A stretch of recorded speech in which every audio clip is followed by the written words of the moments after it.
नमस्कार। फिर से एक बार स्वागत है मेरे चैनल पर। मैं हूँ राज। आप देख रहे हैं हाईवे नाइट। दोस्तों, आज की जो कहानी हमें भेजी हैं उनका नाम सियाराम है। सियाराम जी बिहार सहरसा जिला का रहने वाले हैं। सियाराम जी की अभी उम्र लगभग 45 साल की है और ये जो घटना घटी थी उनके पिता के साथ में, इस घटना के तो बहुत साल बीत चुके हैं। तो चलते हैं इनकी कहानी में। लेकिन दोस्तों, आपने मेरे चैनल पर नए हो और अभी तक मेरे चैनल को सब्सक्राइब नहीं किया है तो जल्दी से कर लीजिए और साथ में बेल आइकन को दबाना ना भूलिएगा। तो शुरू करते हैं आज की कहानी। दोस्तों, मेरा नाम सियाराम है। मैं आज जो आपको कहानी बताने जा रहा हूँ ये मेरे पिता के बताई हुई है। मेरे पिता का उम्र लगभग 20-22 साल के आसपास था, तब की ये कहानी है। मेरे पिताजी और मेरे दादाजी दोनों लोग हमारे खेत में एक झोपड़ी बनी हुई थी और वहाँ पर रहा करते थे। वहाँ पर ही उन्होंने जानवरों के लिए स्थान बना रखा था। सब कुछ फैसिलिटी जानवरों के लिए वहाँ पर उन्होंने तैयार कर रखा था। चारा काटने की मशीन वहीं पर थी। जानवरों का रहने का पूरा इंतज़ाम बाड़ा बना रखा था, क्योंकि हमारे पास में उस टाइम में 10-15 भैंस और गाय हुआ करती थी। हमारे पिताजी दादाजी के काम में पूरा मदद करते थे और उनका हर एक कहना मानते थे। लेकिन एक रात महीने में जो आती है, पूर्णमासी की रात को, दादाजी खेत पर मेरे पिताजी को नहीं रहने देते थे। पूर्णमासी की रात को वो कहते थे तू जा घर पर आराम कर। लेकिन मेरे पिताजी पूछते थे कि क्यों, आज क्यों जाएं हम, हर दिन तो यहीं सोते हैं और सुबह सुबह मुझे गांव से यहाँ पर आना पड़ेगा। गांव वहाँ से करीब आधा-पौन किलोमीटर की दूरी पर था। लेकिन दादाजी उनको कुछ बताते नहीं थे कि आखिर पूर्णमासी की रात को यहाँ क्या होता था और क्यों नहीं मेरे पिताजी को उस जगह पर रहना चाहिए। लेकिन पिताजी इस खोजबीन में लग चुके थे। जब उनका दिमाग काम करने लगा कि आखिर दादाजी ऐसा क्यों करते हैं, पिताजी के पिताजी ऐसा क्यों करते हैं, अपना दिमाग लगाने लगे, खोजबीन करने लगे। लेकिन कोई जानकारी निकल के नहीं आ रही थी कि आखिर उस रात को ऐसा क्या होता था कि जिसे वो हमारे पिताजी डरते थे। अब तो वो दिन निकल चुका था जो पूर्णमासी आती थी। अब अगली पूर्णमासी का मेरे पिताजी इंतज़ार करने लगे ताकि उस रात को वो कहीं खेत में छिप जाएंगे और देखेंगे कि यहाँ पर ऐसा क्या होता है जिससे दादाजी, हमारे पिताजी डर जाते हैं।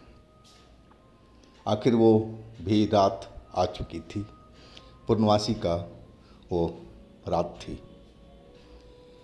मेरे पिताजी के पिताजी ने बोला कि जाओ, आप शाम हो चुकी है, आप घर पर आराम करो, आज पूर्णमासी की रात है, तुम्हें पता है ना, जाओ गांव जाओ और घर पर आराम करो। लेकिन पिताजी बोले ठीक है, मैं जा रहा हूँ। और वो वहाँ से तो निकले, लेकिन घूम फिर करके किसी ओट में जा कर के छिप गए थे। वो जानना चाहते थे कि आखिर इस रात को ऐसा हमारे पिताजी क्यों करते हैं, क्यों कहते हैं कि जाओ यहाँ से, कोई ना कोई राज तो ज़रूर है, और वो राज को देखना चाहते थे। आधी रात तक उन्होंने इंतज़ार किया। आधी रात तक तो वहाँ पर सब कुछ सही चल रहा था। हमारे जो पिताजी थे वो आराम से एक जगह पर छिपे हुए और सब कुछ देख रहे थे। उन्होंने देखा कि उनके पिताजी खाना वाना खा करके और अपनी झोपड़ी में चले गए थे। जानवर का जो बाड़ा था उनको अच्छी तरह से बाहर से उन्होंने बंद कर दिया, रस्सी से बांध करके, ताकि कोई जानवर बाहर निकल नहीं पाए। और इसके बाद वो अपने झोपड़ी में आराम करने चले गए थे। अब हमारे जो पिताजी हैं वो आधी रात हो चुका था और वो थक गए थे।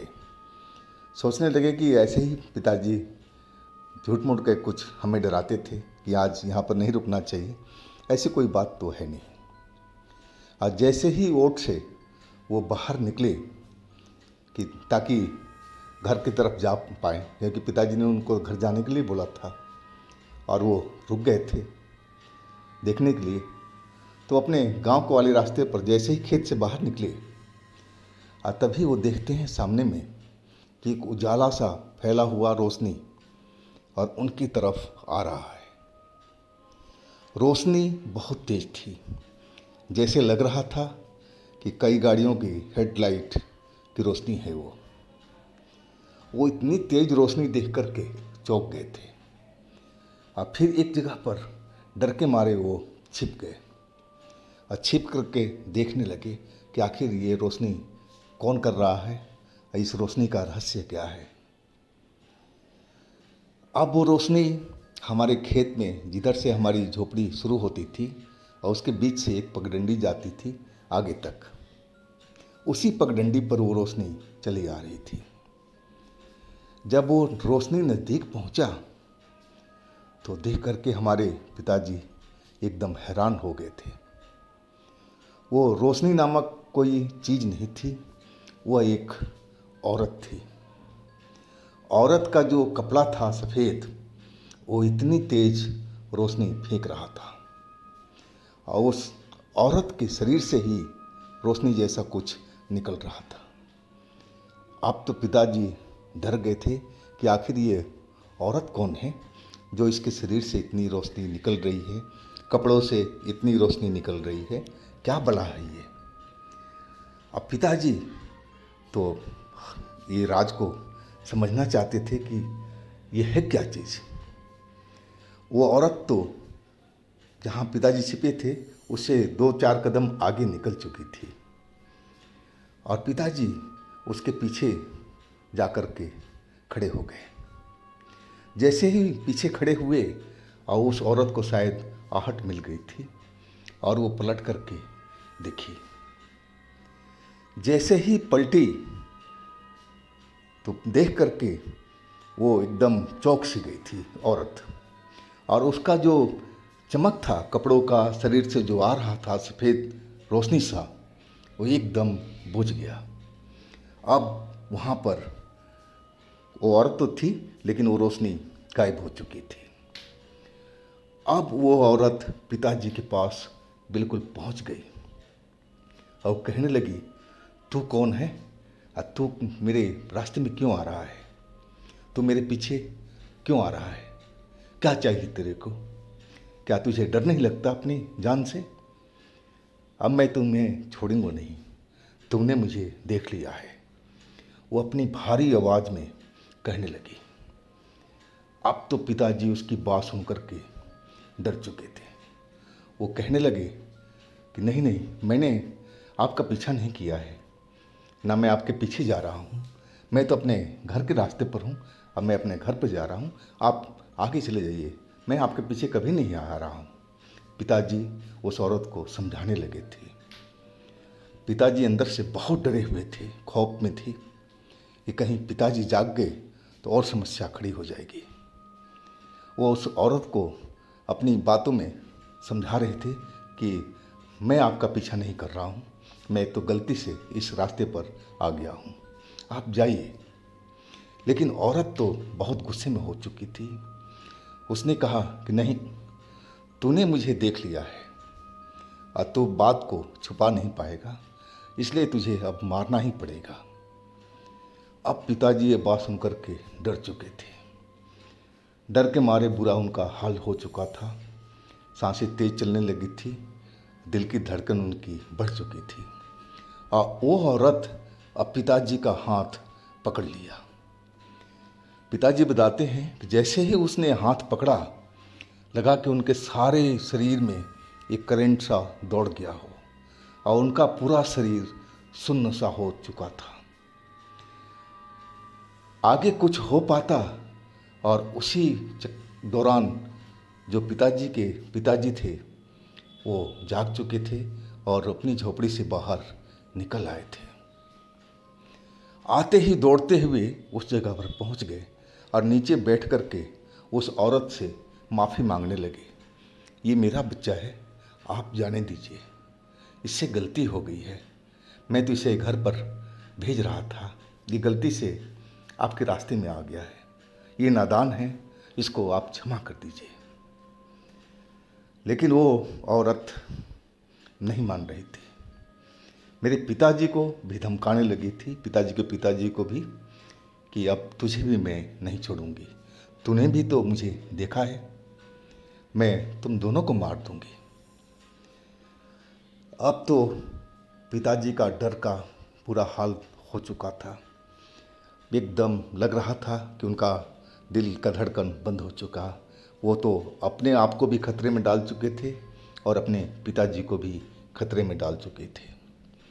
उनको बहुत पछतावा हो रहा था कि आखिर ऐसा उन्होंने क्यों किया।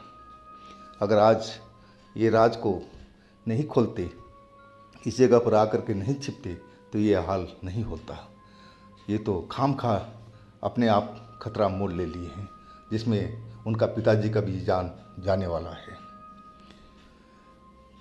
पिताजी हाथ जोड़े अभी भी प्रार्थना कर रहे थे कि देखिए, हम लोगों से बहुत बड़ी भूल हुई है, आप यहाँ से चले जाइए, हम किसी को कुछ नहीं बताएंगे कि आप कौन हैं, कहाँ से आती हैं, कहाँ जाती हैं। लेकिन वो औरत बिल्कुल नहीं मान रही थी, वो जान लेने पर उतारू थी। अब मैं तो, जो हमारे पिताजी थे, कह रहे थे कि मैं तो बिल्कुल सुन्न सा पड़ा हुआ था, मेरा तो शरीर काम ही नहीं कर रहा था, पूरा लग रहा था कि पूरे शरीर में फालिज मार चुका है, मैं एकदम अकड़ा हुआ खड़ा था। और वही हालत उस औरत ने मेरे पिताजी के साथ भी किया। अब पिताजी भी बिल्कुल चुप हो गए थे और शांत हो गए थे, शरीर उनका भी अकड़ चुका था। लेकिन उसी वक्त में एक बुजुर्ग गांव की तरफ से आता हुआ दिखा। वो बुजुर्ग बहुत लंबा दिखाई पड़ रहा था, सफ़ेद कपड़ों में था और एक हाथ में छड़ी थी, सर पर सफ़ेद पगड़ी थी, दाढ़ी सफ़ेद, बाल सफ़ेद सर के। और वो उस जगह पर पहुंच गया जहां पर मेरे पिताजी और मेरे दादाजी उस औरत के चंगुल में फंसे हुए थे। आते ही वो कड़कती आवाज़ में बोला, इन दोनों को तुम छोड़ दो और तुम निकल जाओ। पिताजी की जब वो आवाज़ सुने तो लगा कि दिल में कुछ जान आ रही हो, लौट रही हो, ताकत वापस आ रही हो, ये कोई तो बचाने आ गया है। लेकिन वो औरत उस बुजुर्ग की तरफ धमकी देने लगी कि आप यहाँ से चले जाओ, न तो आपके साथ भी बुरा होगा, आप मुझे जानते नहीं हो। वो औरत भारी आवाज़ में उनसे भी, बुजुर्ग से भी लड़ने लगी थी। लेकिन बुजुर्ग ने उस औरत को समझाना शुरू किया कि देखो, तुम अपने रास्ते जाओ और इनको छोड़ दो, ये हमारे शरण में है और हम इनका रक्षा जरूर करेंगे। काफ़ी देर के बाद में उस औरत ने उस बुजुर्ग को समझाने के बाद में पिताजी को और दादाजी को छोड़ा था और फिर वो आगे की तरफ चली गई थी। वो बुजुर्ग मेरे दादाजी को डांट रहे थे और पिताजी को भी डांट रहे थे कि तुम इस औरत के रास्ते में क्यों आए। वो औरत एक जिन्नात है और तुम्हें पता है ना कि आज के दिन इस रास्ते से वो निकलती है और पता अपने घर को तरफ जाती है। तो तुम्हें जानकारी होते हुए भी तुमने ऐसा क्यों किया? तुम्हें अपने बेटे को बताना चाहिए था, क्यों छिपाया? तभी तो ये इस खोजबीन में इस जगह पर पहुंचा और ये सब हादसा हुआ।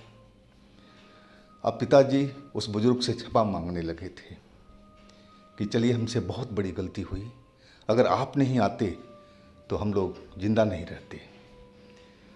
और फिर वो बुज़ुर्ग उनको दोनों को समझा करके और फिर उसी रास्ते पर जहाँ से वो आए थे गांव के साइड से उधर ही निकल गए।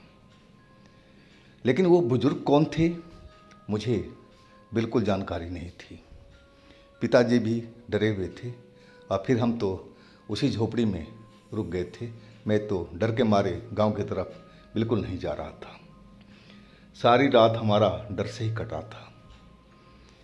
सुबह जब हुई, जब हम लोग सामान्य हो गए, अब पशुओं का चारा देना शुरू किया, मैं तब पिताजी से पूछा था कि पिताजी, जो हमारे पिताजी थे, वो अपने पिताजी से पूछा कि पिताजी हमसे बहुत बड़ी गलती हुई है, मुझे आपकी कहना मानना चाहिए था, आप मुझे माफ़ कर दीजिए, लेकिन एक चीज़ बता दीजिए, जो बुजुर्ग थे वो कौन थे। तब मेरे पिताजी के पिताजी यानी मेरे दादाजी ने बताया कि वो हमारे गांव के ग्राम देवता हैं और जब भी हमारे गांव वालों पर कोई कष्ट आता है, इस तरह की विपदा आती है, तो वो सामने चले आते हैं रक्षा करने के लिए। तब मुझे समझ में आया कि भूत प्रेत या ऐसी कोई चीज़, शक्ति, आत्मा होती है। नहीं तो मैं तो बिल्कुल इन चीज़ों से अनजान था, हमारे पिताजी बता रहे थे। और इसके बाद तो उन्होंने उस खेत पर सुबह शाम तो रहते थे, लेकिन रात होते ही अपने घर कर वापस लौट आते थे। तो दोस्तों, ये थी आज की कहानी। अगर आपके पास भी इस तरह की कोई अपनी आप बीती है, कोई घटना है, तो आप मुझे इंस्टाग्राम पर या मेरे व्हाट्सएप नंबर पर शेयर कर सकते हैं। और दोस्तों, मेरे दूसरे चैनल पर भी जाइए, उनमें भी अच्छी अच्छी कहानियाँ हमने डाली हुई है जो बेहद आपको पसंद आएगी। उन कहानियों को भी आप मज़ा लीजिए। चैनल का लिंक मैं नीचे डिस्क्रिप्शन बॉक्स में दे रखा हूँ। मेरे इस चैनल को भी लाइक कीजिए, सब्सक्राइब कीजिए, शेयर कीजिए। फिर हम मिलते हैं अगले दिन एक नई घटना के साथ में। आप लोग अपना बहुत ही ख्याल रखिएगा। नमस्कार।